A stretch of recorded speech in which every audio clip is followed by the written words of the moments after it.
And so it is said that Joseph was 17 years old and was tending the flock together with his brothers, and that the lad lived with the sons of Bilhah and Zilpah, who were wives of his father.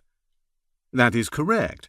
And as to something else added by fine discourse, that he brought to his father any evil report of his brothers, of that we have seen evidence.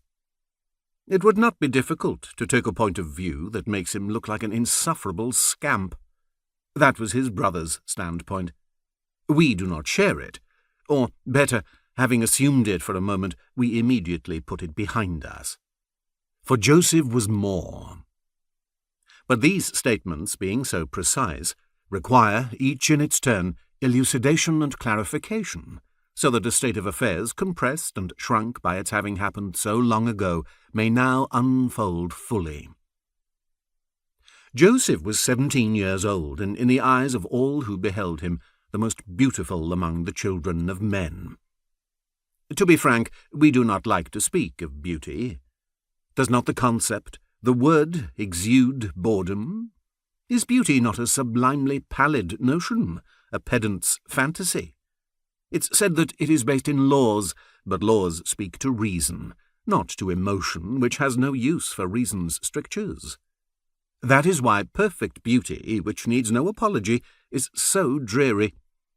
For emotion actually wants to find something it can forgive. Otherwise it turns away with a yawn. Enthusiastic admiration for what is merely perfect demands a devotion to preconceived, prototypical norms.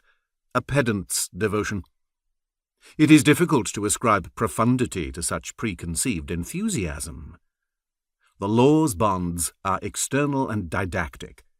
Magic alone creates an inner bond. Beauty is magic worked upon the emotions, always half illusionary, extremely precarious and fragile in its very efficacy. Place a loathsome head atop a beautiful body, and the body itself will no longer be beautiful in terms of any emotional effect, or, at best, only in the dark, which is mere deception. Deceit, trickery, fraud, how great a role they play in the realm of beauty. And why? Because at the same time it is suddenly the realm of love and desire.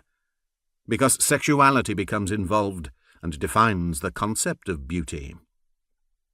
The world of anecdotes is full of tales of how lads dressed as women have turned men's heads, of how girls in trousers have ignited the passions of their own sex.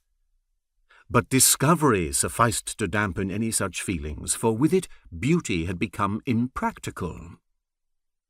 Perhaps human beauty in its effect upon the emotions is nothing more than the magic of sex, the illustration of the idea of sexuality, so that one would do better to speak of a consummate man, of a supremely womanly woman, than of a beautiful one, and to say that it understandably demands a great deal of a woman to speak of another woman's beauty, or a man of another man's.